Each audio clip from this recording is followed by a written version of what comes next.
She actually told me to reschedule my cancer surgery just so I could babysit during her family reunion when she accused me of faking it. I knew what I had to do, and walking away turned out to be the sweetest revenge she never saw coming.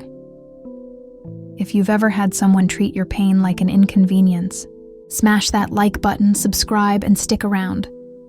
Because this story, if you'd like to share your story with our channel, please send it via the email link in the description. It's proof that sometimes, the best revenge is simply knowing your worth and refusing to be treated like you're disposable. I'd been working as a nanny for about 6 months. The little boy I cared for, let's just call him Baby, was sweet, curious, and full of energy.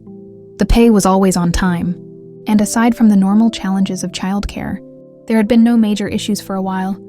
It felt like I'd lucked out a steady job, a child I adored, and a family that seemed, at least at first, reasonable. But then, life blindsided me. I was diagnosed with ovarian cancer, not terminal, but serious enough that one of my ovaries had to be removed. I was terrified, but also practical. I needed the surgery, and I'd need some time off. So I sat down with the mom, let's call her EP, for entitled parent, and told her what was happening. I thought she'd be concerned, maybe even supportive instead. Her face tightened, and her first words were, "Didn't I tell you about our family reunion?" I blinked. "You did," I said gently. "But unfortunately, I'll be having surgery then. I won't be able to come help." Her tone sharpened. "You'll need to reschedule then." For a moment, I wondered if I'd heard her wrong. Reschedule cancer surgery. "I can't do that," I said quietly. Her expression hardened. "We've had this planned for months. You need to be there to help." And when I stood my ground, her words turned cruel. "I'm not sure I trust leaving my child with you if you don't care enough to be there for our family." That one cut deep after months of loving her son, of staying late, of giving my whole heart to that job. She reduced me to an inconvenience. I should have walked away right then, but instead, I waited, and what came next was even worse. The next day, her mother showed up early to relieve me. She told me there would be a family meeting the following morning when I arrived. EP and her husband were waiting. The air was tense, like a courtroom before the verdict. The husband tried to ease in, clearly unaware of what was happening. "Maybe we can give you some paid time off before the reunion, so you can take care of whatever it is and still join us," EP chimed in, impatient. "We already made evening plans with friends, so we'll need you to watch Baby anyway." I swallowed hard, then said it plainly. "I can't reschedule. I'm having an ovary removed. I have cancer." Silence. The husband's eyes widened in shock. "Oh my God, I'm so sorry, but EP?" Her lip curled in disbelief. "You're what, 25? People don't get ovarian cancer that young. What's the real reason you can't go?" Her husband turned on her, furious. "Jesus Christ, EP! People can get cancer at any age!" I tried again. "I'm not lying." He backed me up. Why would she lie about something like this? But EP shook her head, stubborn, defensive. "No, she's just trying to get out of going." The husband exploded. "Do you even know what the Make-A-Wish Foundation is for? Kids with cancer! You can get it at any age." For the first time, EP looked flustered, caught off guard. Well, how was I supposed to know that? I just thought she didn't want to go. Her husband's glare said it all. Christ, EP. And in that moment, something inside me snapped. I looked them both in the eye and said, "I've cared deeply for your son. I've loved working here.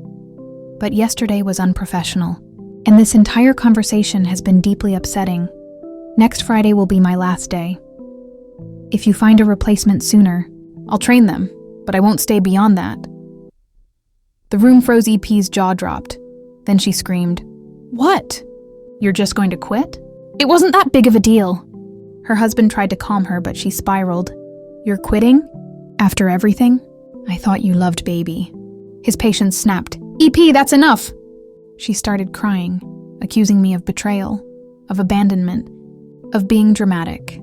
Then she stormed out, slamming the door, and for the first time in weeks, I felt something new: relief. My revenge wasn't loud, it wasn't cruel, it was quiet, professional, final. I gave my notice, I kept my dignity, and I made sure she knew, without screaming, without insults, that I would not let her entitlement dictate my life, because sometimes revenge isn't about humiliating someone, it's about making them realize what they've lost by simply refusing to play their game. Her husband came back later. Apologizing again, he even offered to pay me for the week. Though I didn't work, he said, "I'm so sorry for everything. Thank you for all you've done for baby. He loves you so much." But nothing he said could erase her words. I accepted his apology, but I didn't change my mind. I packed my things, walked out, and did something small but powerful.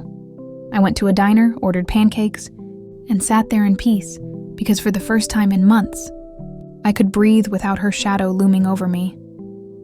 And that's where the real revenge came in. She thought she could control me. She thought my health, my surgery, my life were hers to rearrange around her schedule.